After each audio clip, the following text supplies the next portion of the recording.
Okay, we're now recording. So this is the second part of working through the tutorials. And so last time we left off with a snake heading controller. We had just finished like a basic implementation. And now we're going to look at improving it a little bit by removing some magic numbers and using ROS parameters. And then additionally creating a launch file so that it's a little bit nicer to get everything started. Because I believe previously it took several ROS run commands and several different windows to get everything up and running. But with the ROS launch, you can do it all with one command, which is pretty cool. So now would be a good time to take your, open everything up. So I've got Visual Studio Code here with the file we were working on last time. I've got my WSL2 terminal here. And then I also have, I also have the tutorials pulled up in Firefox here. And so I'll show you sort of where we're going. Snake tutorial, docs, and then I believe we're on heading controller near the end.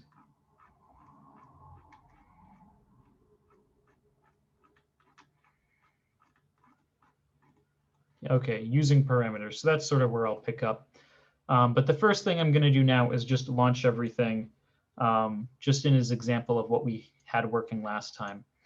So you're going to want to do whatever you need to do to get the Docker container up and running. I have a little alias here, so I just have to do that. Okay, actually, that's not what I want to do. That's not going to mount the right directory. So yeah, cd into wherever you have it.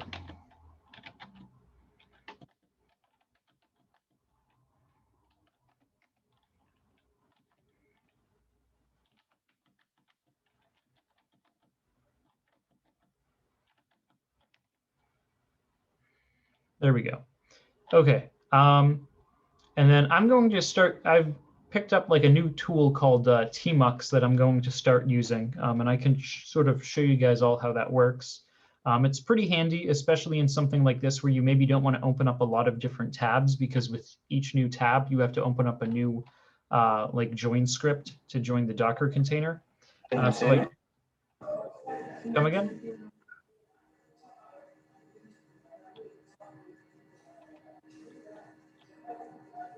Michael, did you have a question? Okay, okay. I was just put to mute you. Yeah, so we can go ahead and install Tmux.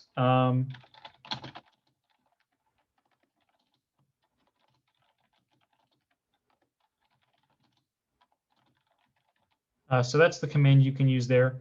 I like making it all one thing and putting in the -y just so I don't have to hit it multiple times.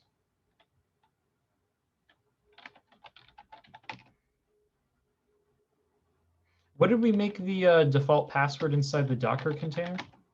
Okay, it's a robot. I thought it was robots, and then I thought it was Docker, and neither one of those worked.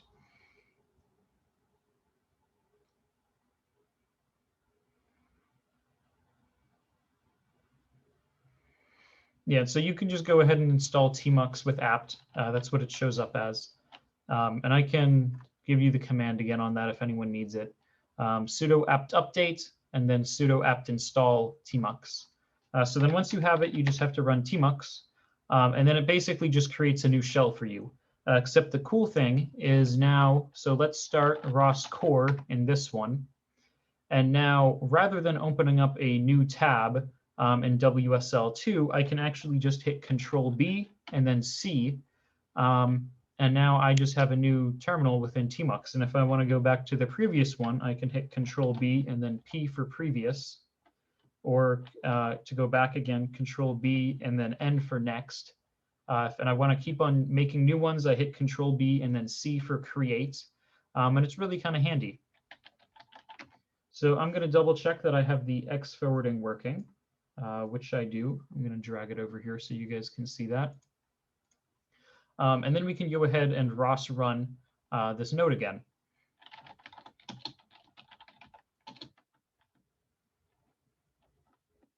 I'm not 100% sure if everything is sourced by default.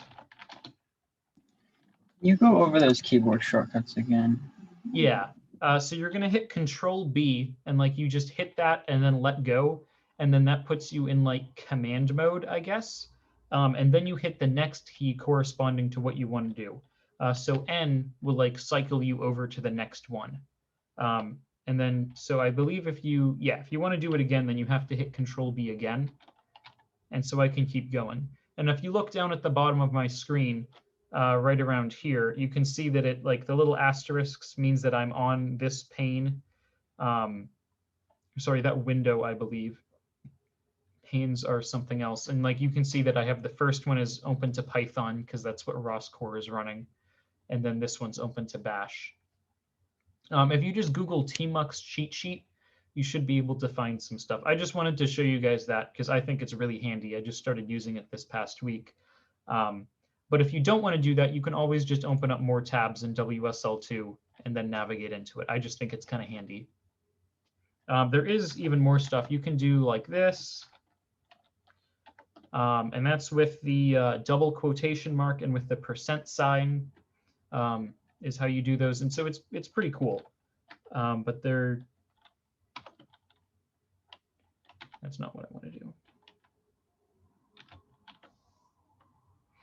Okay, now I don't remember how to get out of these. There we go. So I just used Control D there to get out. So anyways, I'm going to source.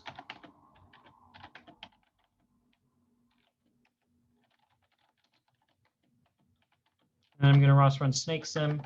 And I'm just using tab because I don't remember exactly how many to use. Or I don't remember the exact names of anything. So if I run it, we can see that the snake simulator shows up nicely. And then I can start a new pane. So Control B and then double quotation if you want to use Tmux, or just start a new tab in WSL2. And again, we need to source. I'm going to show you guys how to modify the bash RC in just a second so that you don't need to keep on doing that.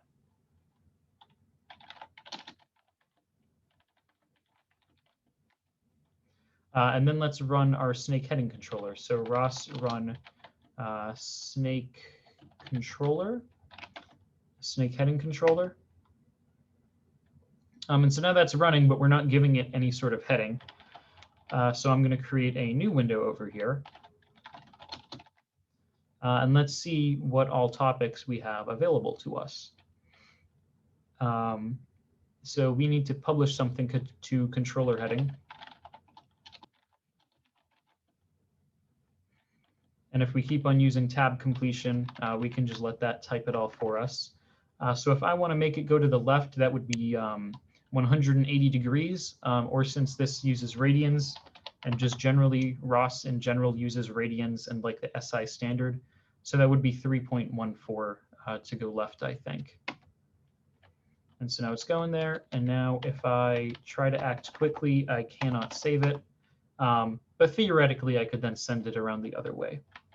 So that's just a quick test to confirm that everything's working from last time. I'm going to go ahead and leave. I'm going to get out of some of these because we're going to recreate it. We're going to recreate it using our ROS launch command to do all of that for us. But first, I'm just going to show you how to modify the bash RC. This is something really handy. So you want to use Nano, and so that's the editor that I'm using. And then so that like is going to bring up like a simple text editor. And then you have to tell it where the file is. So it's in your home directory, so that's the tilde. And then the slash is saying that it's a file in there, like that's to separate directories. And then the file is called .bashrc. So if you run that, you get this thing up. And so I'm just going to keep on page downing. And so now I'm going to just put in a new command here. And so the bashrc is a script that gets executed every time you open up a new terminal. So if you want there to be something that happens every time you open up a new terminal, put it here and it will. So I'm going to put in source home/catkin workspace devel setup.bash. And now every time I open up a new terminal, so I just opened one up there, it's going to have sourced it, and now it can find SnakeSim. So that's kind of handy. But now the issue you face is that this is all just inside the Docker container, and it isn't saved next time you close and reopen the container. So even though I'm taking a brief, tangent from like actual raw stuff, just general like, making your life easier. If you make changes like this inside a Docker container and you want them to be persistent, this is what you can do. So first we're going to like list all the currently running containers. Okay, so we can see that I've got 2 of them running. Or no, I've just got 1 of them, and it's just really long. So that's the ARC dev one. So then we can sort of save it by doing docker commit.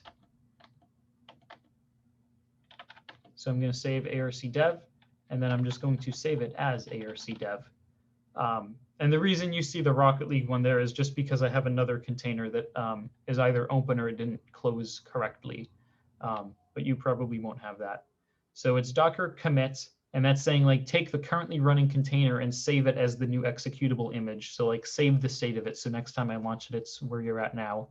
And then you're saying like the container is ARC dev and the image is ARC dev, because we do that in the Docker file. And then if you run that, it'll give you a little something there. And then if you were to hypothetically kill and relaunch the Docker, it would have all these changes inside of it, which is kind of handy. So anyways, let's get back to the launch files. So typically within ROS, like there is no like hard-coded place where you need to put your launch files, but the general standard is that you put it inside a launch folder inside the name of your package. So I'm going to create a new file here. And I forget what they wanted to call it in the tutorial, but I'm just going to call it snakecontroller.launch, because that's pretty standard for launch files. Or like for like the main launch file for your package, just give it the same name. And so now this is sort of like XML syntax. Well, it is XML syntax. But it's sort of similar to HTML, where you kind of like use the carets. So the first thing we have to do is we have to say that it's a launch file, and then we have to put in all the stuff that we want it to launch. So we want it to launch a node. So this is like the ROS run command. And so we can give it the type. So this is like the name of it. So if we like go and look, that's not where I wanted. Nodes, we can see it's called a snake node. And then we have to give it the package. So pkg equals, and then, so this is inside the SnakeSim package. And this is just directly pulled from the command that we did earlier, where we said, okay, it doesn't remember it here, but we did ROS run SnakeSim.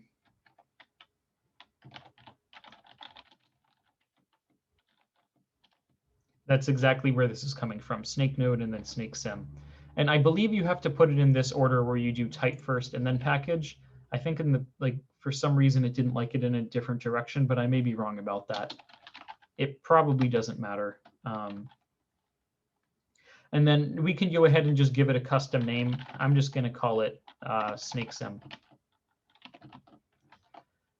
And then since we don't want to pass any parameters to it, we can just close it off with a backslash, or sorry, just a regular slash before the last caret.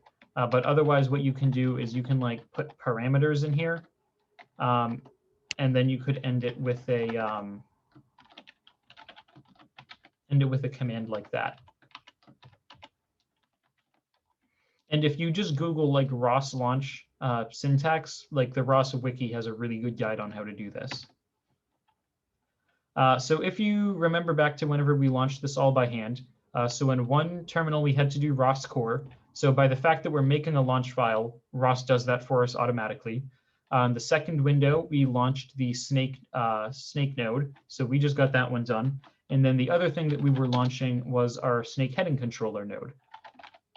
So let's take care of that one. So we called that the snake heading controller. That's in the package that we just created now. Oops. So that's snake controller. And then let's give it a name. Let's just call that heading controller. And I'm having some difficulty typing today, apparently. And then we want to close it all off with a launch there, where there's a slash right before it. So I'm going to zoom in on that so you guys can all see exactly how all that is. So make sure, note like the slash here and like the slash here, and that these are in double quotes.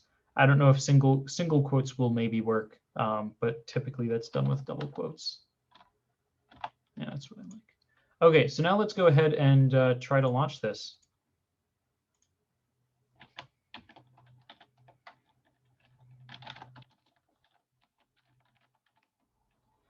Okay, so the first thing I'm going to do is actually run Catkin Build. Now that we have a new launch file, we need to run it again so that it will find that.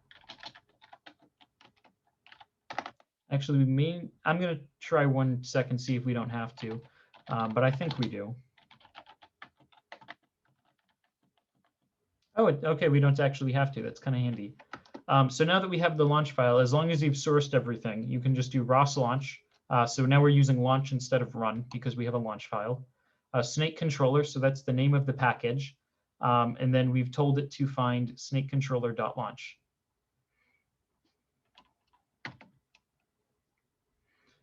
And so if you look there, it says, here, I have to drag this over.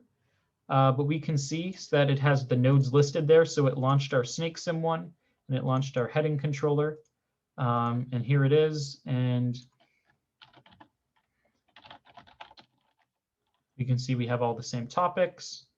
And I can probably drive the snake into a wall again.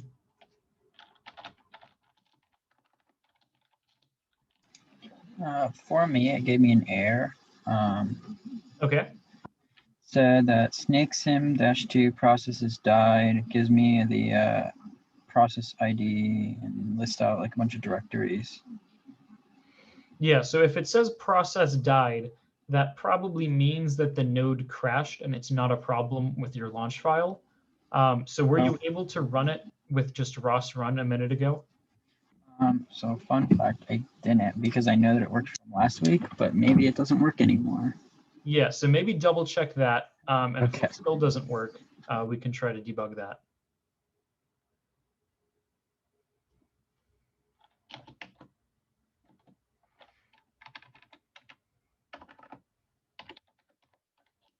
And if I'm good at eyeballing angles here, I think that'll, actually that probably won't be enough. Let's just try like 2.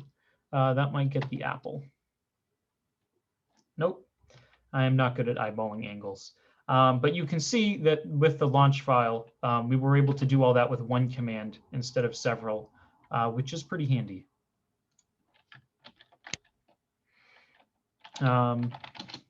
And then another one of my favorite tools here, Rqt Graph. There we go. If we run that, we can see everything's still connected the way that it was before, where the heading controller is giving a velocity to the snake, and then that's feeding a post back.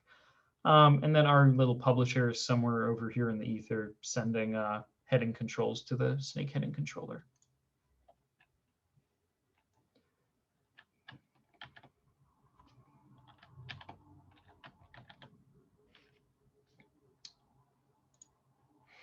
AJ, were you able to figure anything out over there yet? I'm still working on it. Okay. So now that we've kind of looked at launch files, let's take a look at ROS parameters. So if you guys have done programming before, you probably have heard of the phrase magic number. And so that's like the general term for whenever you have embedded constants. So like the 2.0 here, like maybe this is better than a magic number. Like it kind of makes sense that like people know what it is because you say it's like linear velocity. Maybe a better example would be here where we have the 0 embedded in here. But like generally, like you want to avoid having just like hard-coded numbers in your code if they could change and if their meaning isn't obvious. And ROS parameters are really good for that first part when they may change. So maybe you want to, like it's good to have already gone and made this constant something out here that we're defining in all caps so that people know that it's a constant. But now if you want to change this, you have to open up the Python file and edit it. But we can go one step further. We can make this a ROS parameter. And so that way, inside of the launch file or inside of the ROS run command, we can actually tell what we want it to be. So I'm making a few changes here to the code. All I've done is place the init node part at the front because the node has to be initialized before you can pull from the ROS parameter server. And then there's just a pretty simple command here that we can use. It's similar to like the ROS.py subscriber. The API is not too bad that we can use for these parameters. So it's ROS.py get underscore param, and then you have to give it the name. And so if you make it start with a tilde, that's just how you say that it's like a local parameter. And for the most part, anything you do in ROS will be a local parameter, so just start it with the tilde. And then what do you want the name of the parameter to be? So like a good one for this would be angular velocity. And then additionally, you can even give it a default value so that if nobody specifies in the launch file or in the ROS run what the number should be, you just use 2.0 as a default. So we can go ahead and use that there. And then I'm just going to copy and paste.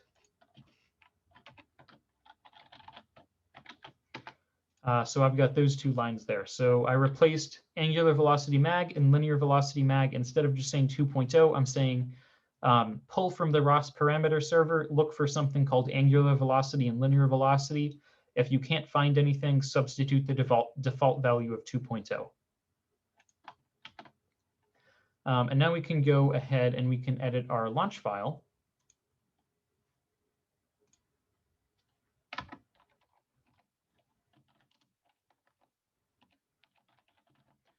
So what I did there was I took the backslash and I moved it into a separate element down at the bottom because now I want to embed stuff inside here. And when I talked about earlier about a local parameter, like that means that the parameter is defined inside of this node tag, which is like a nice way of like nesting things so that you don't get a bunch of name collisions. So with the parameter, you have to specify the name. So let's say linear velocity, and then you have to specify the value. So let's make the value for this 5, let's say. And let's do the same. Let's actually make it so our angular velocity, that used to be 2.0, and now let's make that 5. And then our linear velocity, we're going to do something funky here in just a second. And we're going to use something called an argument.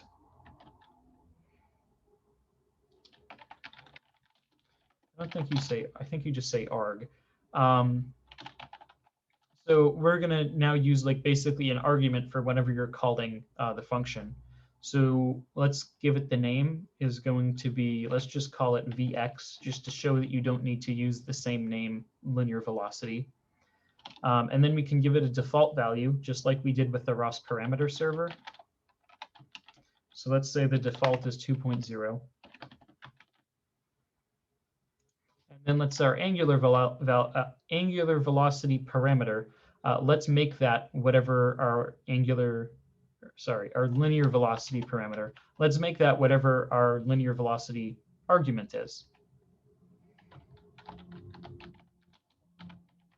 And so the notation to do that is a little bit weird. You have to give it a $, and then you put it in parentheses. And so that's kind of coming from the syntax that you use in Bash. And then you just say arg, meaning like evaluate what this argument is. And then vx is the name of it. So I'm pretty sure I remembered how to do that correctly, but let's run it and see if it crashes.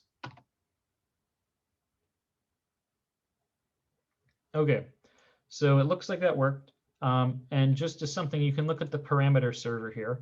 We can see heading controller. So that's where that tilde comes from because angular velocity is inside of it. And we made that a 5.0. And so linear velocity is a 2.0. And that's coming from Vx is defaulted to 2. And then linear velocity is set to 2. And then we go in here and we pull linear velocity, except this time, like first it was an argument, then it's a parameter, and now it's a variable. And so that's set as 2. And so if this was 1, it would still be a 2.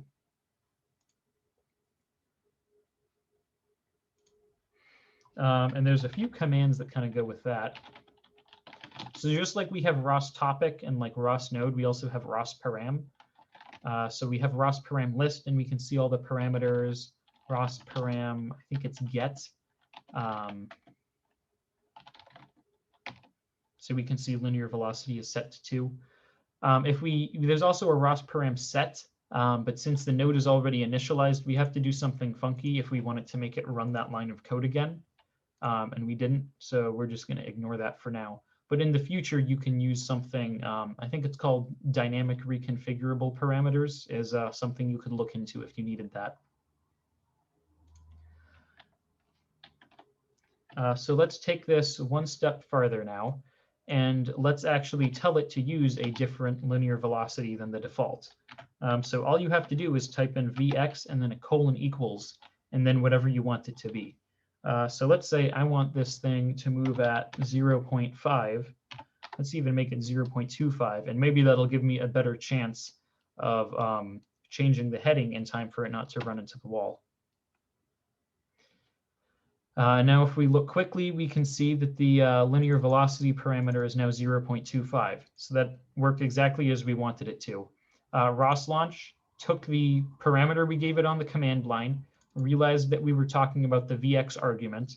Then this line passed it in as a parameter to the snake heading controller. And then this line here read the parameter and then saved it as the constant. And so that's how the snake is going to move.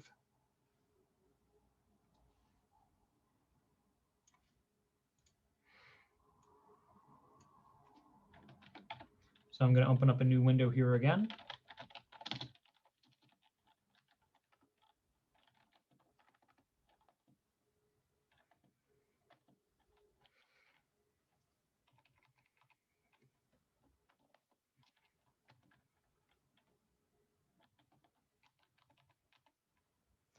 Okay, so that is very slow. But it does mean that I can finally get the apple, so that's kind of cool.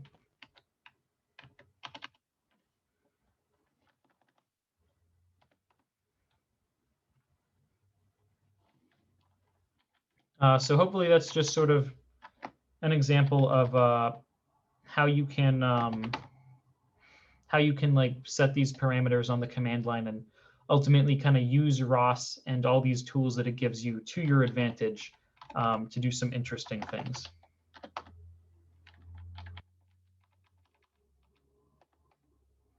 And it looks like now I'm going to run into myself even at quarter speed. So kind of embarrassing.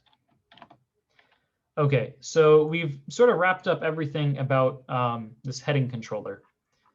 So now would be a great time if you have any questions on what we just did with passing in arguments to ROS launch, working with parameters, any of that. AJ, if you've got an update.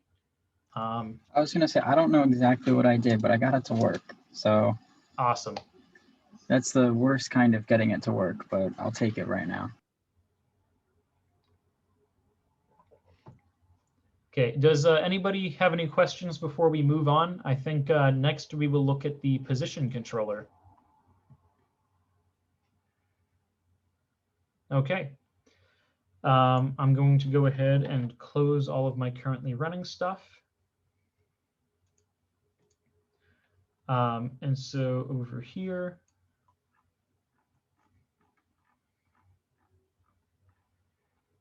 Yeah, so they've got like the, okay, so the other thing that you can do is you can use something called an include tag with launch files. So just like there's like the node tag and the param, include is just something else. And include is kind of neat because it lets you just blatantly include another launch file inside your launch file. It's sort of like the pound include in C, where it's just copying and pasting code. So this is the syntax that you would use to use it. So we're using that same $ notation, except instead of saying evaluate an argument, we're saying find the path of SnakeSim. So that's going to actually, that's going to find where SnakeSim is on your computer. As long as you sourced your Catkin workspace, it'll find it. And then we're saying look inside the launch folder and then find snakesim.launch. And so that would be an alternative way to do this part here where I said just include a node. We would actually find snakesim, go into launch, and then pull in snakesim.launch. Or maybe it was snakenode.launch. And like we would have to tell it to use Pygame as true.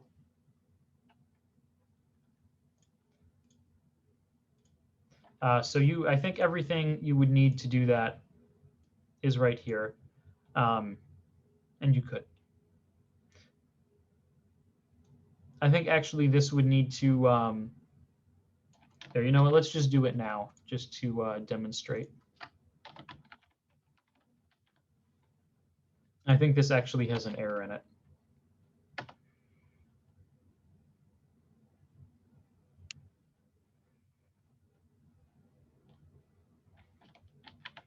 Okay, yeah, so the issue with running that one is that snakesim.launch, if you remember, it opens up like Rqt steering, which we don't want. So now there's two people giving a control to the snake. So let me run that one more time because you guys didn't see in the other screen that I have open here.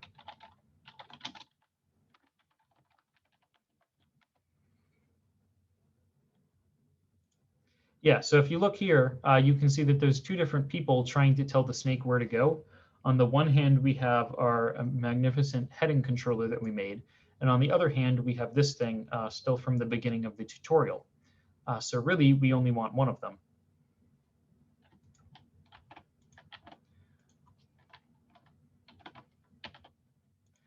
So we can look at this launch file. And OK, here's another thing. We have an if tag. That's kind of cool. And so like you can define arguments to be true or false, and you can actually have if statements inside your launch file. So there's really, some cool ways that you can nest these. But anyways, we don't want it to run that node. So we can see that it says if use Rqt steering is true, then it's going to run that. And we can see use Rqt steering, it's going to default to true. So let's just go ahead and get rid of that. So we go back into our snake controller. Let's expand this out into multiple lines. And then we can even tell it arg name. So now we're passing an argument to the other one.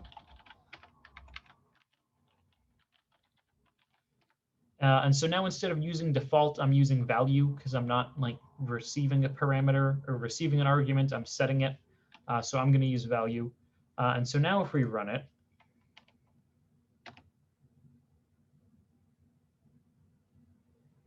under nodes, you can see that we no longer have that Rqt steering.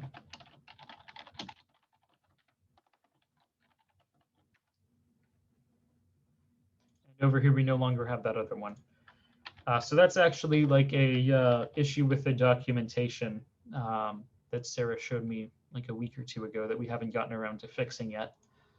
So that's how you would fix it. And in general, like if you're ever working with foreign launch files, like take a look at the top of it, take a look at these arguments, and you'll probably want to just edit things through the arguments rather than making changes to code or launch files. OK, so now for real, we can actually move on to the next part. The position controller. And I'm pretty confident that we'll be able to finish this today because the thing after the position controller is pretty simple. And we've sort of already done all the heavy lifting in terms of learning how to use ROS. So let's go ahead and we're going to make a new node. So you can do it in here just by doing a new file, or if you need to do it on the command line for some reason. I'm not sure if I showed you guys the command for that last time.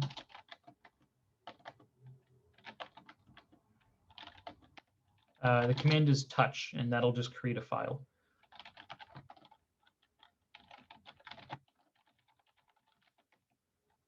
So now it showed up there. And then again, with every node that we're going to create, we need to make it executable. I don't believe that there's a way to do it like through VS Code. So you like have to open up a terminal and do chmod and then +x, lowercase x, snake position controller. chmod, not mox. And now if we ls, now it's green and it used to be white. So that just means that it's executable, which means that you can launch it like as a command, which is needed because that's how ROS run works. So let's open up the snake position controller. It has nothing in it. Let's open up the heading controller. And let's actually just copy and paste everything over to get ourselves started. And now let's just think about what sort of changes we need to do. So I'm going to close and reopen that just so that my editor recognizes it as Python from the shebang up here. So we're no longer controlling the heading, we're controlling the position. As far as the imports, we'll probably use a lot of these same ones, but I'm going to go ahead and just comment them all, just because it's generally kind of bad just to have imports that you're not using. We probably don't want to call it snake heading controller anymore, so let's find out all the places we did that, and let's rename this to position.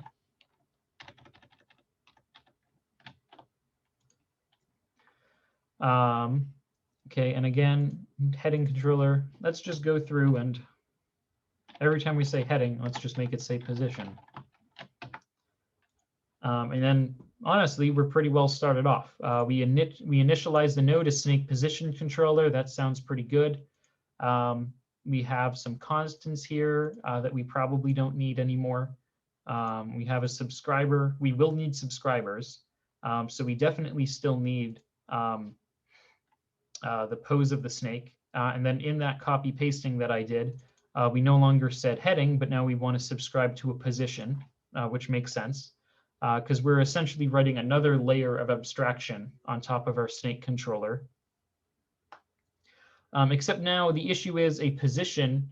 It's not just a single float, like it's an actual location. So let's go ahead and just make that a pose. I think actually we want a point.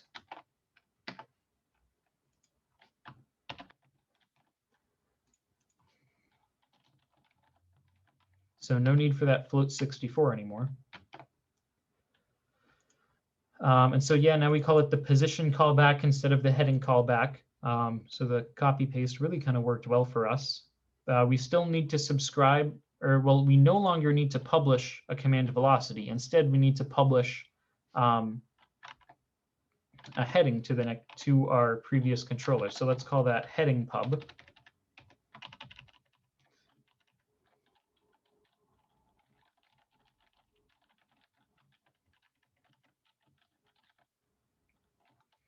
Maybe I was a little bit too eager to get rid of that float 64.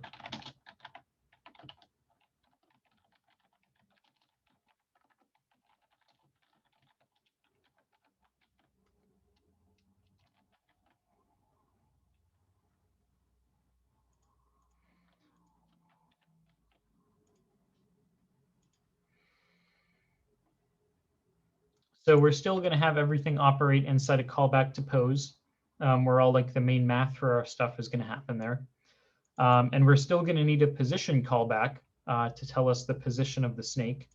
Or, well, it used to be the heading of the snake, but now it's the position. So we definitely still need that state variable. And so now we have the position message, position command, Let's go ahead and change that since it's no longer a float 64 with the data, and now we want to use a point. So that's going to change it a little bit. And you might be wondering where I like got the thing like saying that I want a point. If we go and just Google geometry messages point, we can also do this through the command line. I think we used Ross message info last week. Point contains the position of a point in free space, XYZ. That sounds perfect for what we're doing. They have all sorts of other stuff. They have point 32. So it looks like that uses lower accuracy because it's, 32 bits. So that's a float instead of a double. We could look at if we wanted like a pose 2D because that only has an X and a Y, but then it's got a theta we don't care about. And so, just generally, if you want something with dealing with geometry, there's probably a message for it. And in this case, the point makes the most sense. So that's why I picked it.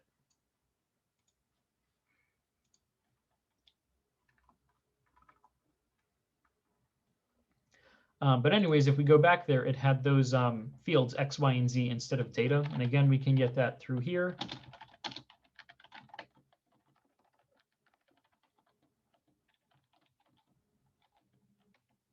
You can see it's got X, Y, and Z as its 3 members.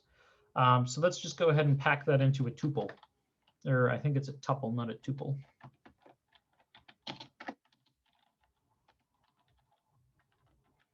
And so actually, there is something interesting here. I don't know if I mentioned it last time.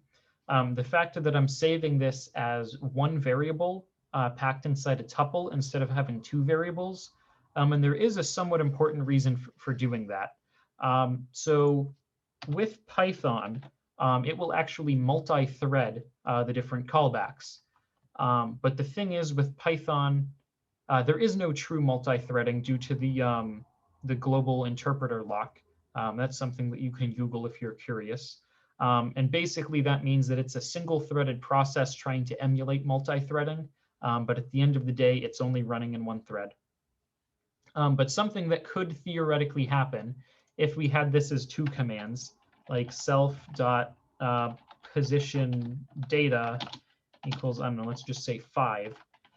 Theoretically, what could happen is we get the callback. It jumps to this part of our code because we registered it here. And then it runs self.position data equals 5. And so that saves it somewhere here. And then because Python is running in a single thread trying to emulate multi-thread, the execution is going to pause here in between this first and second line, line 46 and 47. And then it's going to jump over here into the pose callback for some reason, just because it probably has some internal priority queue. And let's say that it then executes just a single line from here. And then all of a sudden we jump back and we do this other line. So that may not seem like an issue, but let's say that instead of having it just equal 5, we had 2 different variables where we saved like self.x equals position message.x, and then self.y. And let's say instead of just hard-coded values, they're 5 and 7, we're actually pulling that from the message. So theoretically, what could happen is we're halfway through doing the position callback and we pull in the X. And then let's say that we run our entire callback here, or at least just the one part of it that's going to need the X and Y data. And we've actually then created a new point using our current X value and our old Y value because we haven't gotten around to updating it. And that would really be an issue because with like the coordinate plane, like if you have like, 10, 10, and then you want to go to 0, 0, and so you just have the one updated X, but not the updated Y, like you could go to like 10, 0 or 0, 10, and those are completely different from where you were and where you wanted to go. So that could introduce an error. So anytime you're doing something in Python with multiple callbacks, you either need to use something called a mutex, and that is an abbreviation of mutually exclusive, I think. And so that will like actually maybe you don't use a mutex, maybe you use a lock. Mutex might be C++. But anyways, there are ways of controlling who has access to data, and you can use something called a lock. where basically it won't allow that other thread to execute with data that you're holding until your thread finishes with it. Or the other thing you can do is you can just pack it into a tuple, and because copying a tuple is an atomic command, meaning like it takes a single instruction and there's no way for it to break it down any further, it'll always happen and not get interrupted. So that was sort of a tangent, but that's useful information to know, and could be really kind of tricky to debug if you assume that ROS is operating the way you thought it did and didn't bring that into consideration. And I think at the end of the tutorial, I wrote more about that, so you could look into that more if you wanted to. But that's sort of like the 5-minute version, or maybe that was 10 minutes, I don't know. Okay, so let's go back to actually working with ROS. So inside this pose callback, like we have everything else about the node set up. Like we have a way of initializing the node. We subscribe to the input data that we care about. We're taking the position that we want to be at, and we're saving that to a member variable, and we're doing that in a thread safe way. We have a way of publishing the heading once we calculate it. All that we need is to actually calculate that heading. So we're going to want to do this end. Yeah, so we can just comment out all of that. And we're going to have something. And it's no longer going to be twist pub. It's going to be heading pub. Something where as long as we have a position command and we have the current pose of the snake, we're going to need to be able to have some function to calculate what the desired heading is for the snake. And so fortunately, that isn't too difficult to do, because if you take 2 points on like the coordinate plane, like where you are and where you want to be, you can use the tangent function to draw, basically you draw a triangle. And if you know like the x offset and the y offset, which would be your error in x and error in y, you can then use arctangent to figure out what that angle is, because the tangent of that angle would be y over x. So we can use atan too. I think that's part of math. So let's import atan2. And I don't think we need any of that stuff anymore. We no longer have to work with quaternions, thank God. So we can delete all that. Okay, so we're going to calculate the error, and that's pretty standard to do in any sort of like closed loop control. And actually, something else I'm going to do here, I think I'm going to say goal equals self.position command. And the only reason I'm doing that instead of making it like doing 2 lines is, again, for that multi-threading. So tuples are immutable, meaning that once you create them, you can't edit them. You just have to make a new one and delete the old one. So if this gets called and creates a new tuple, we'll still have access to our old one, and it's not going to change out the x and y data on us. So basically, I'm saving the current state of that so that it's thread safe. So that's all I'm doing there. So let's go ahead, and so we have the goal now, and let's extract real quick where we want to be. So if we look at where we are, pose message, we're going to take the head of the snake. So I think the pose message, we said that was a pose array. So if you don't remember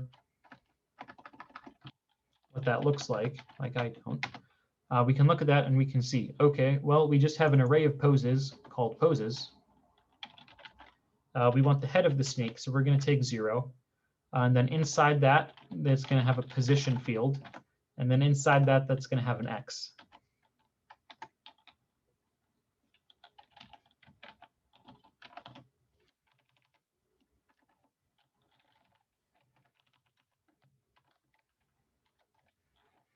And I'm just going to make this into a tuple as well.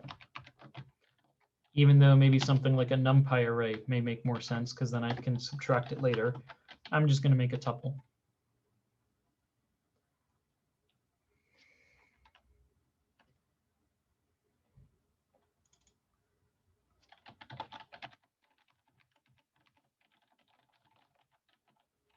I like goal, I guess.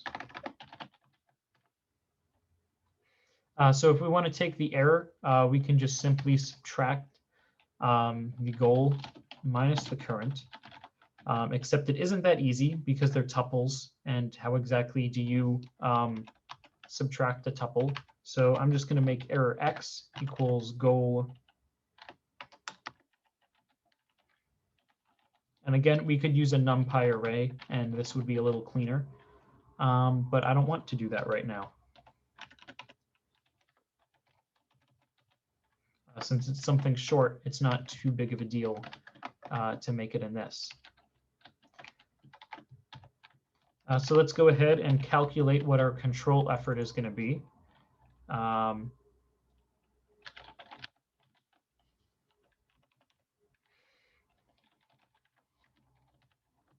So a tan 2, you take y and then x, and yeah, error y, and then error x. And then there's 2 ways that we could create our message to send it. So we could say, let's make this say heading message instead.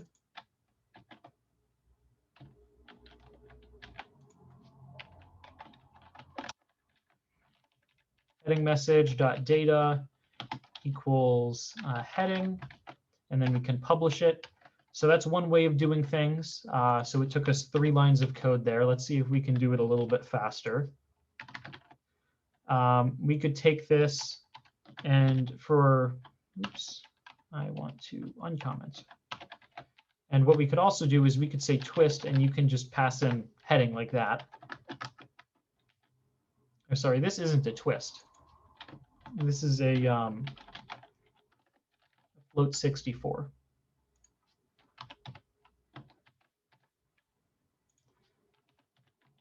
Okay, so now this is 2 lines of code, and that's kind of handy. But I think we can do even better. Let's just make this 1 line of code. And so with the really simple messages, like the basically just standard messages, whenever it's just a float 64, or if you have like a string, or if it's empty, I think you can just run it in 1 line like that, and that's kind of handy.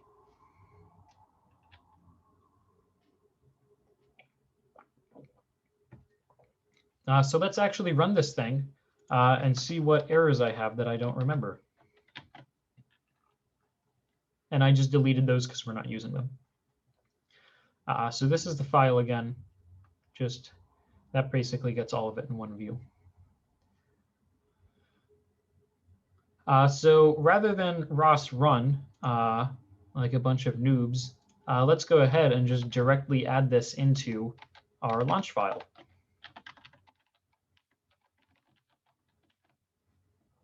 We don't have any parameters that we care about, so we can just get rid of all that. It's no longer a snake heading controller. Now it is a snake position controller. And we have to rename it because otherwise, well, let's not rename it, and you guys can see what sort of error it gives us.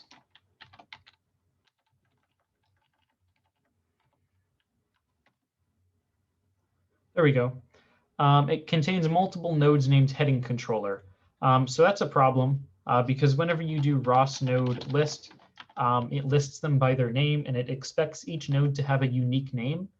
And so if you have multiples with the same name, that's going to mess things up.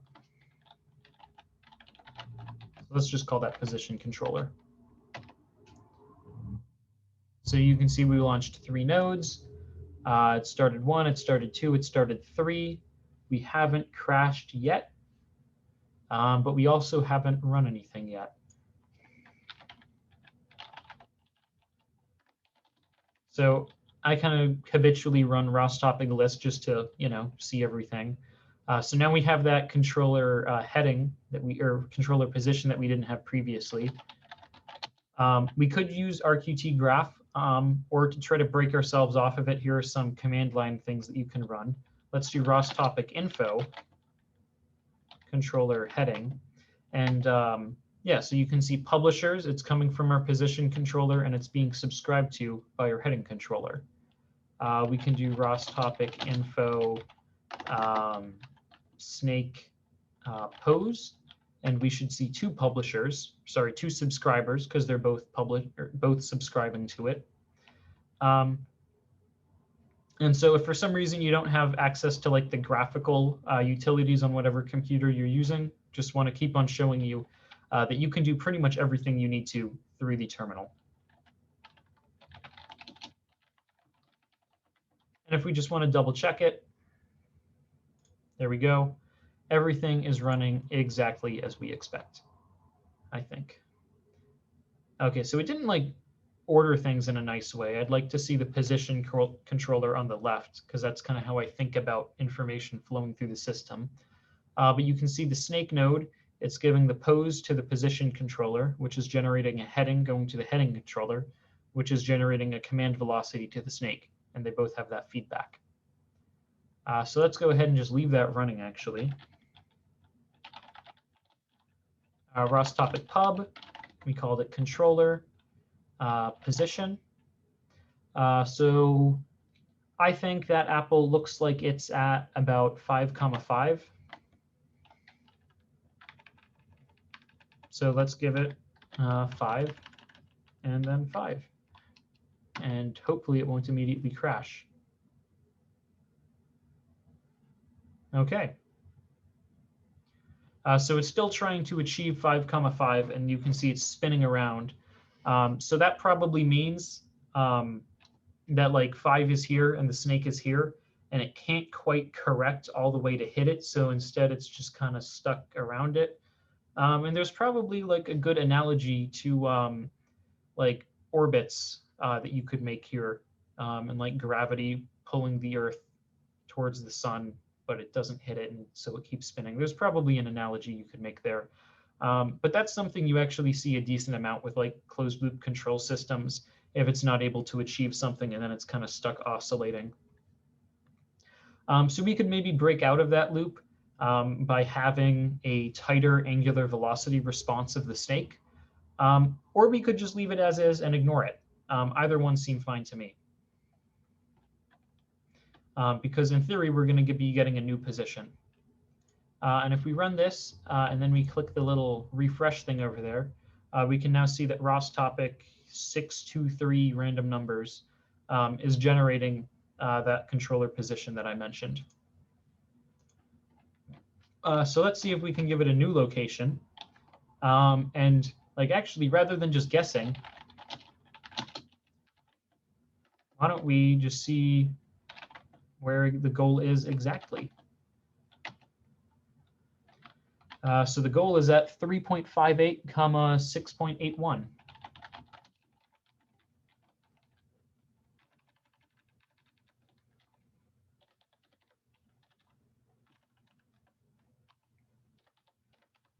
And you can certainly plug in whatever values you have on your computer. So now I gave it a new one. I don't think I did that. Can you, sorry, can you move the terminal so I can see the whole launch file real quick? I think something messed up. Thank you. Okay, so I gave it 6.58 instead of 3.58, which is probably why it didn't work.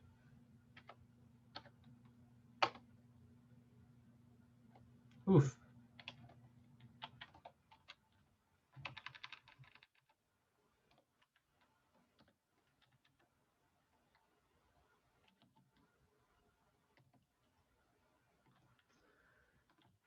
Okay, so sometimes this is something that happens in the terminal, like it gets really confused whenever you like go up and edit things.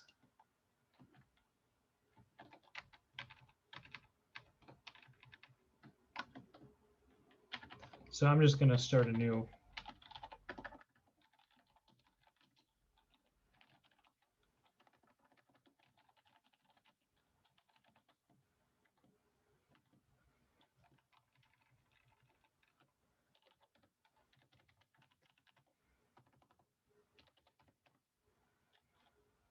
And then boom. And now it hits its own tail because it's dumb. So that's the position controller. AJ, were you able to get everything you needed from that? Short answer is yes. Yeah. Is it working for you? No. That sounds like No, the I think my snake position, I think I'm missing something in the snake because I was like behind and then like I'm like a step behind. So I'm like going back through the tutorial trying to figure out what I missed. But if I can't figure it out, just probably gonna watch the recording. Okay. Yeah, and we're actually pretty close to wrapping up here too. So I could maybe help you out after the recording closes. But yeah, things that people tend to forget though is make sure to have chmod plus x, the position controller, because otherwise I think ROS launch will give you an error saying there's no such node. You need to make sure, of course, that your launch file, everything is spelled correctly. And then in the position controller itself, I'm sure that there could be like issues here.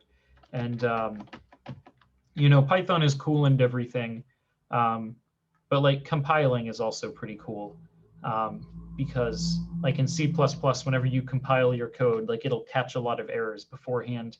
But with Python, you just kind of have to wait and see. And there are tools that you can use, like there's linters that'll try and catch errors before you run it. And there's like different ways to try to catch things.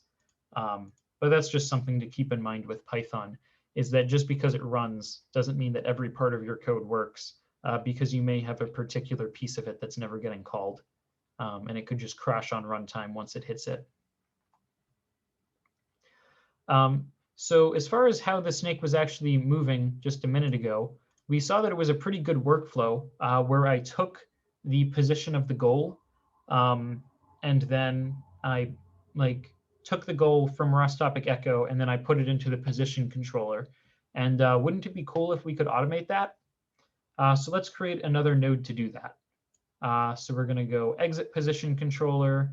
We're going to go to the goal relay. So let's do that. And again, I'm going to take my code and I'm going to copy and I'm going to paste. I'm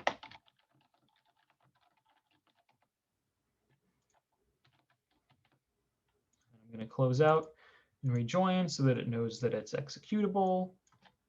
By ls, you can see it is white, which means it is non-executable. So if I try to /goal relay, it is going to give me a big error. It actually says permission denied. That's kind of, I don't know why that is. I thought it would give me an error saying that's not executable. But anyways, we can do that, and now it's green, which means we can execute it as a node. So let's go ahead and rename some of this stuff.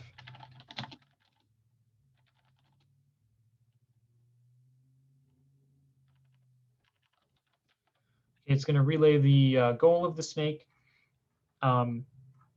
Generally, so the organization that we've done in Python, I think I did something different in this one. But generally, it's nice to kind of organize. Here, I'm trying to find it. Organize things so that like you have if main and then it's calling a class. But you don't always have to do that. You can stick everything inside the main function if you don't need the object-oriented design. Like if you don't need like variables, like any sort of self dot stuff, which we don't, you can just ignore that.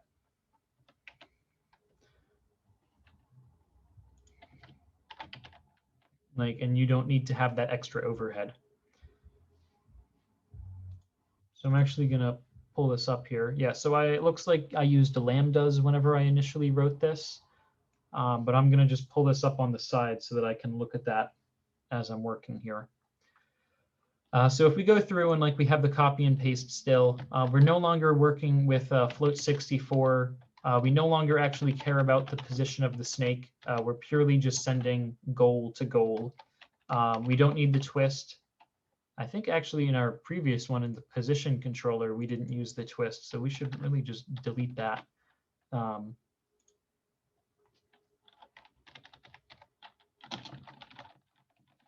The only difference is And the reason we can't, there's actually a really cool tool called a relay, which lets you just take one message type and publish it on another topic without needing to write a node to do this.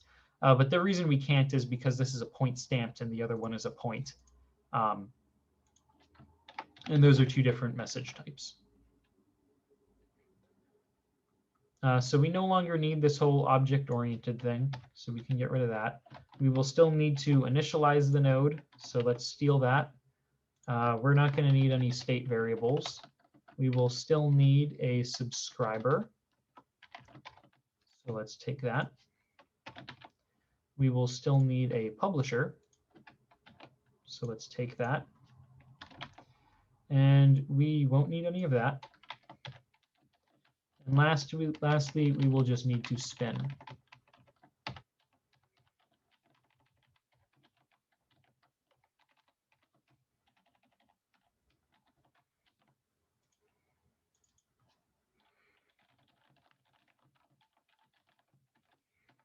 So I'm renaming it there. We're going to define the publisher first because we need it.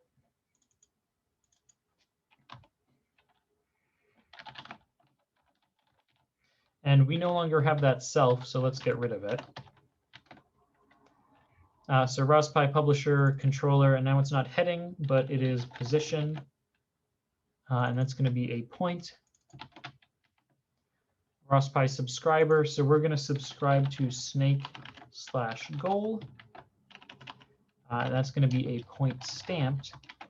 And then rather than having a different callback, we can use something called a lambda function, which really just means that it's a small enough, it's like a small enough function that it isn't really making sense for me to make a new function to do this. And instead, I'm just going to define it all in one line here. Or I guess it could be multiple lines, but I'm just going to define it here. So it's lambda, and then you have to give it like the inputs to it. So whenever it gets called, it's going to have the message. And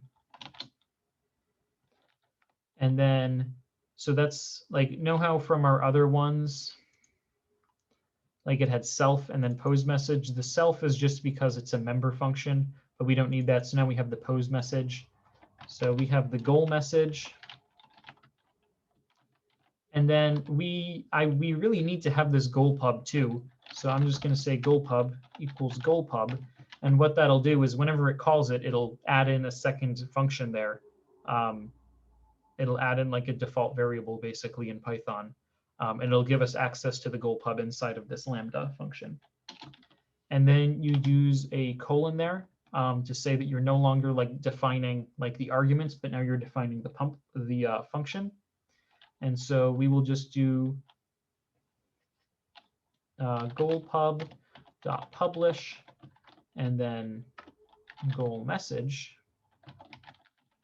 dot point. So we could, okay, so it seems very unhappy with me right now. I'm not 100% sure why that is.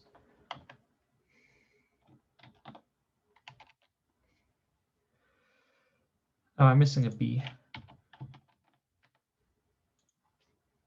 And so what we could do is we could extract like the different details of that goal message. Like we could do goal message dot point dot x, and we could extract the y as well. And then we could create a new point, and we could say like point x equals 5, y equals 6, and that would create a new one. But you can actually, just because if you look at the point stamped,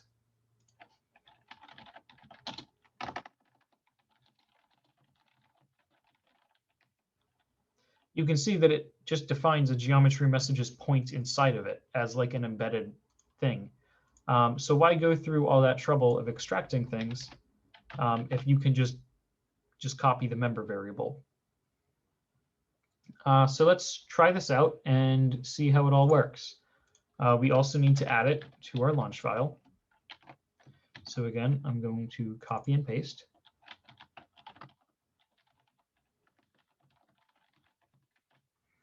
And in theory, this whole snake is going to run fully on its own. Oops. So I forgot to rename it.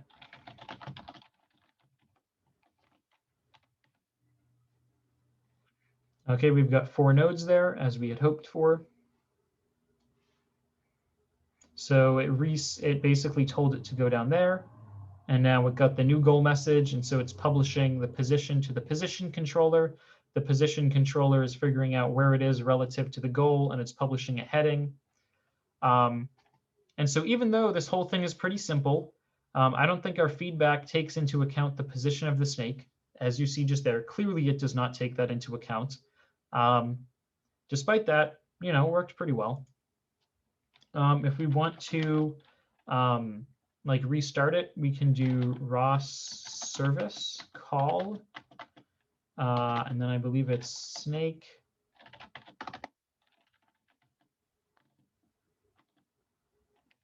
That should just be it. Now we reset it, and now it runs again.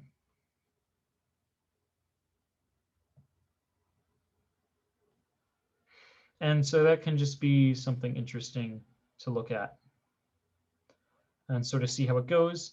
If you're interested, you could certainly try to figure out more advanced ways of having the snake operate. So right now, like the limiting factor seems to be the position controller because it doesn't take into account if it's going to run into itself. So if you wanted to, you could put something around here to say, like, if I'm going to run into myself, you know, make a left turn and don't.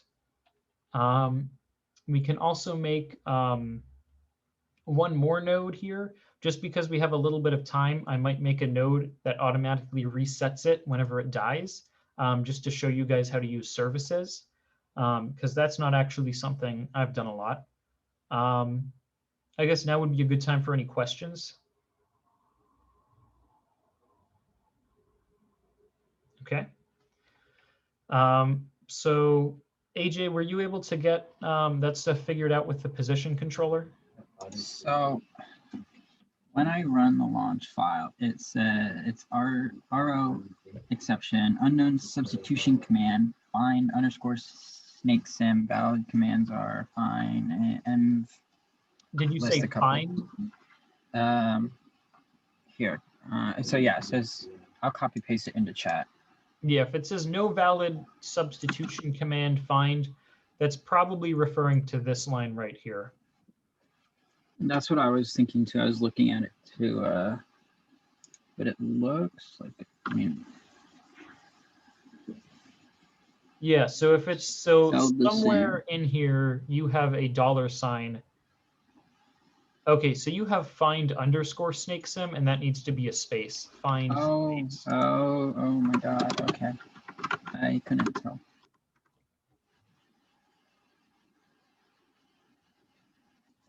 Oh, that's a lot of errors. Okay, well, that's with Python. Okay. So. Yeah, if it's continuing to spit out errors, then that means you have something in a callback. Yeah, one of my callbacks is messed up, but that's I can read through them. Yeah. There's probably a way to set up like a debug thing to catch when there's something called PDB that's kind of handy. This might even have a way of like debugging, run and debug. Yeah, so should be ways to figure that out. If there aren't any other questions, I'm actually going to take a minute here and see if I can figure out how to make this goal relay, kind of modify it and make a new one so that it will automatically restart it whenever it crashes, just because then all of a sudden we've made a cool desk toy here to always have running in the background. And it would also just demonstrate services here in the last 13 minutes or so.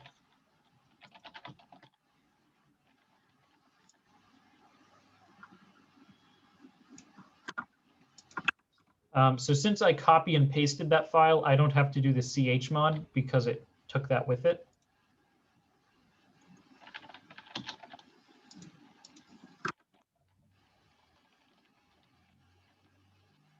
Oh, it works. It works. I fixed it. Awesome. I just copy pasted from the GitHub, and so I figured out that I did make a typo somewhere. Yeah, so you can probably find where that is with a lot of work, or you can just copy and paste it and roll with it. And that's what I did. Okay.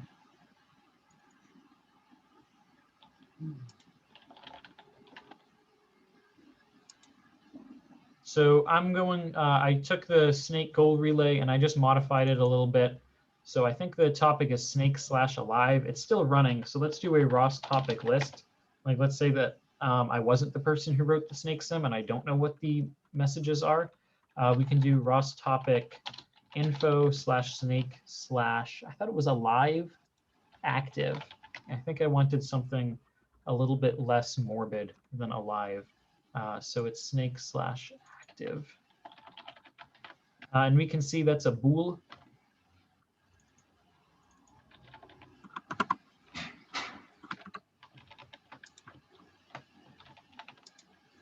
And as you can guess, bool just has a true or false as the data.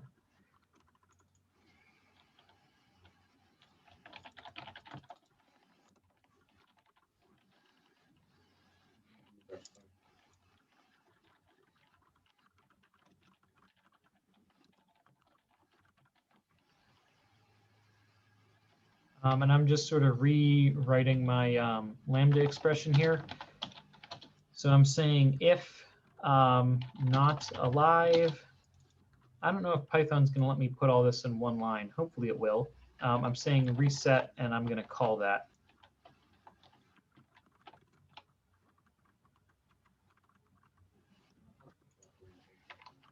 Does Python let me do a then? No? No.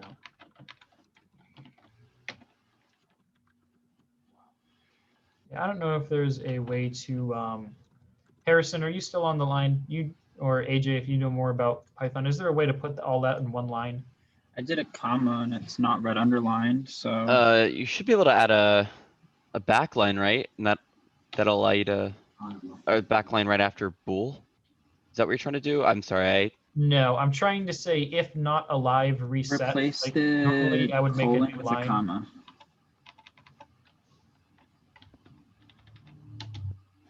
Oh, it worked. This seems angry. It's not angry for me. Yeah, so let me pull up the Lambda doc.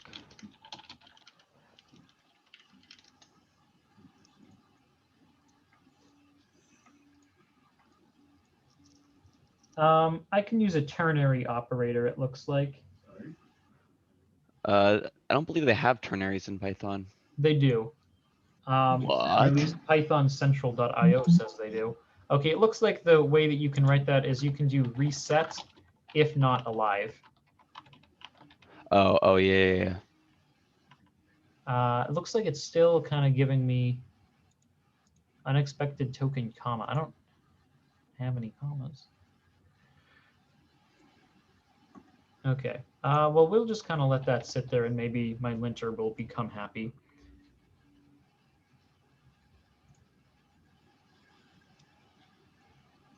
Okay, thanks for coming, Adam. So let's go ahead and, so I said that we have this reset service. So let's do that there. And what the command is you call a service proxy.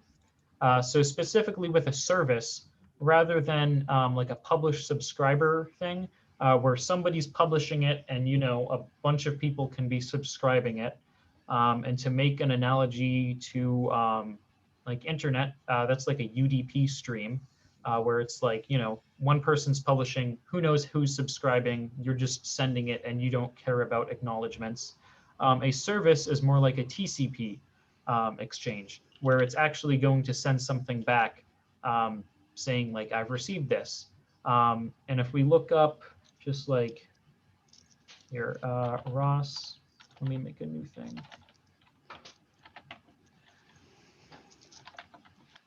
Well, I think I called it the empty.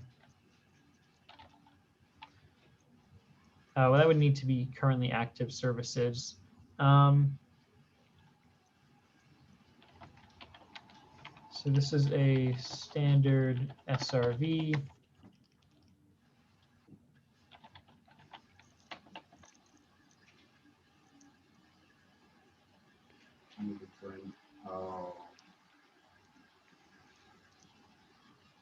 Yeah, so it's a standard services / empty.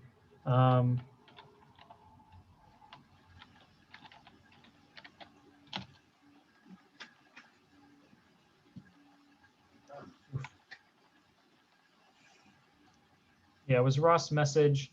I don't know, is there Ross SRV? There we go. Ross SRV show standard services. And let's see what that has. Oof, that is upset. Okay, we're just going to ignore that. But the empty service, it doesn't actually have anything in it. And it's just, but normally a service would have like a call and a response. So if you're defining your own service, you can put like, I don't know, like state information, like I want you to, we could make an addition service where we have two things that it calls it with, and then let's say it computes the sum and it sends back one. Or let's say, to make an analogy to the Rocket League project we're working on, we could give it like, you know, points that we want it to connect with a waypoint path, and then it can respond back whether or not that's feasible. And I don't believe you need queue size with a service. So let's run that and see what happens. I'm not entirely sure what's gonna happen there.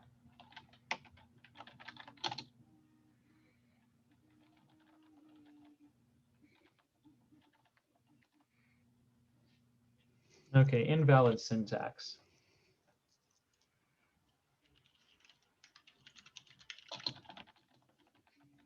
Let's give it that.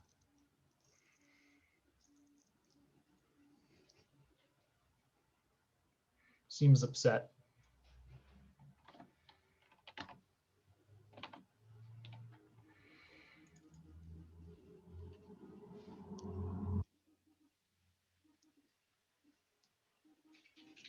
My lack of knowledge about Python is really becoming an issue.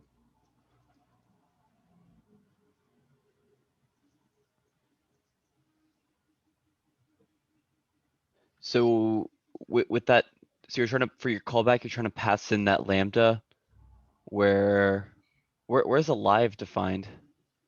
Alive, that's the Boolean that it's subscribing to.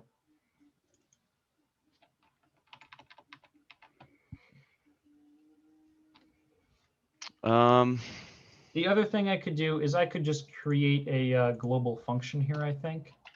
Yeah, Global variables, that's generally not fantastic.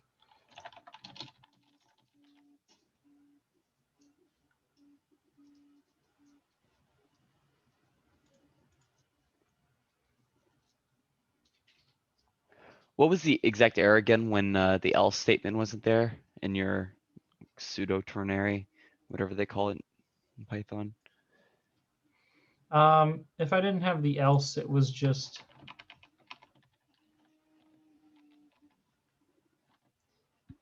sorry, I didn't really leave that up. It just said invalid syntax. That's helpful. It looks like I just Googled it, and it looks like some people did that. Oh, cool. Else none. Bizarre. Okay, so I would expect that that would reset the snake there, but it didn't. So I really have not worked a lot with services in the past, so I'm not 100% sure why this isn't working, because it should be calling this reset thing since it's dead.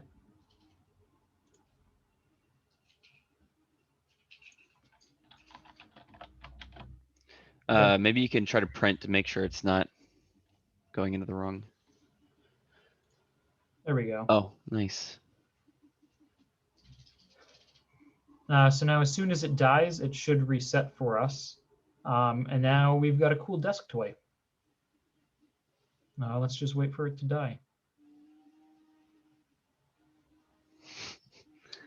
As we all are.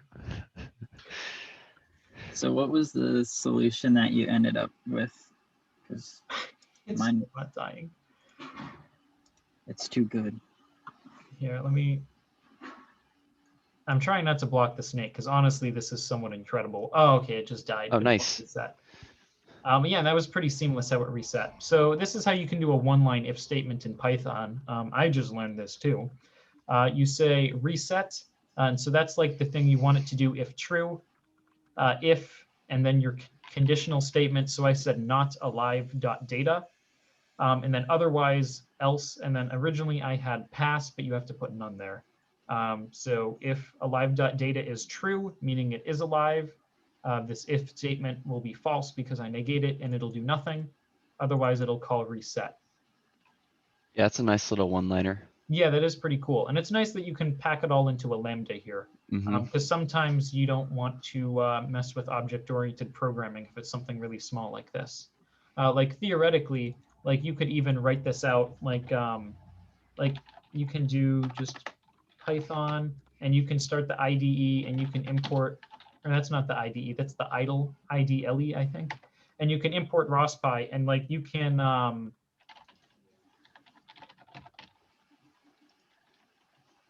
you can just make nodes right here inside like the this environment.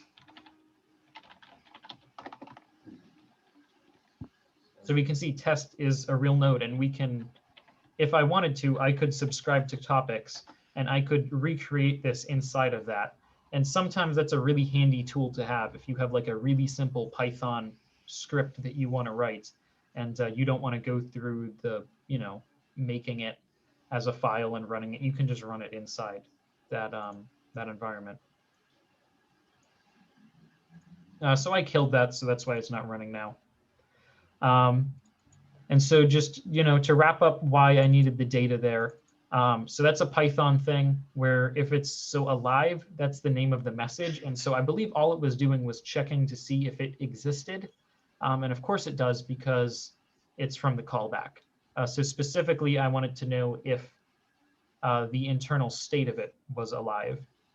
And then to call the service proxy, you just would you reset service and then parentheses to call it. And you can see here, I've rebound it from reset service to reset just to make it shorter to write. The other thing you can do is if you want to explicitly, you can write out .call. And honestly, I kind of prefer that because it's a little bit more obvious what you're saying. And you can see that one works perfectly fine too. Oh. Wow.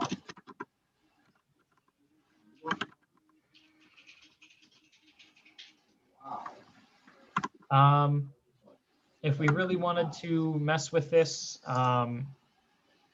just as a parting thing, let's go ahead and let's add in a VT for V theta, make that default.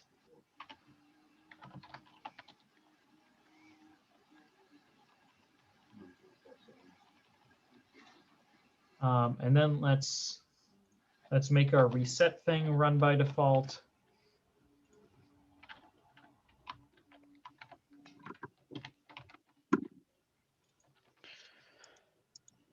And we're getting real close to wrapping up here, by the way.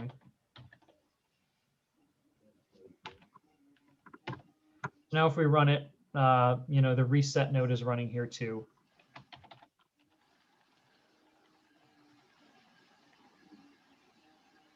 I can run, oh, that's exciting.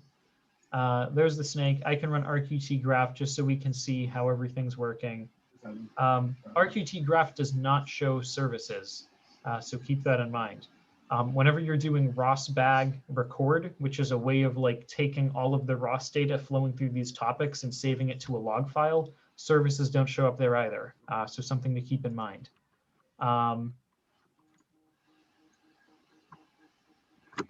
Yeah, this is a slightly different way of representing it, but this is the network that we've created, like the ROS graph. It looks like it just died there. And just real quick before we go, just for fun, let's make it really, really fast. And just sort of see what happens.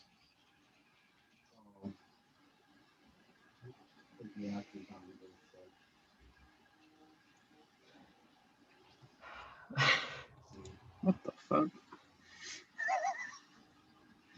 Can you show the reset code again? I think I have I'm pretty sure the issue I have is with the import statements. Okay. I know I'm very needy. Or the reset.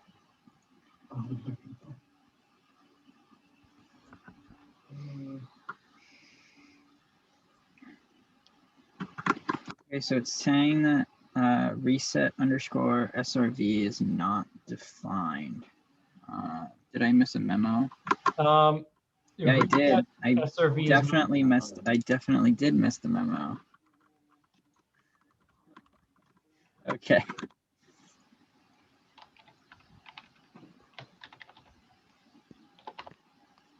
Okay, setting those up to 50 times their speed clearly broke the game. So let's see what 20 is, just as a just to see how much performance we can squeeze out of this thing. That's pretty cool. It's not supposed to do that. All of those nodes are supposed to be connected together. Clearly, there is a bug in how I wrote my simulator, but that's fine. Is the frame rate better on your end? Oh yeah, the frame rate is fine over here. Oh, Okay. it got stuck. Look at that. Edge case. Yeah. Okay, so I think that's pretty much everything that I could possibly do here with the snake right now. It's sort of like a project with Rocket League. I'm working on having it get controlled by a deep queue network. So maybe I'll make a video explaining how that all works whenever we do, and we'll see if the AI controlled snake is better than this controlled snake. That would be sort of like a fun demonstration to do. But otherwise, I think that sort of wraps everything up. The tutorial kind of went over a lot of really important things, like how to make your ROS package, or not, how to create the new package, how to make some nodes in Python. You can also make them in C++, but that's kind of got a steep learning curve if you don't. Mainly C++ has a steep learning curve. Once you know that, working with ROS isn't bad. But Python's easier, so that's why we chose this. We talked about how to parameterize variables so that you don't have hard-coded constants in your code. Then we talked about how to use launch files so that you can sort of chain everything together into one command. How when using those launch files, you can make them, you can nest things, you can have arguments, and you can change parameters on the fly. We talked about different ways to create Python nodes, like different ways of organizing them if you want to use object-oriented programming styles like this, or if you just want to wing it like that. You can even make things in the terminal here. Talked about like some of the graphical tools that you can use with ROS, some of the command line tools, where to find data on the internet. A lot of the time you can just Google this. So hopefully anybody watching this, either like the recording or live, hopefully this gives you a lot of good information to start working on your ROS projects. So I'm going to go ahead and close off the recording now. And for anybody watching online, like at a later date, if you had issues with this, if you can't get something to work, Slack is the best spot to ask for help.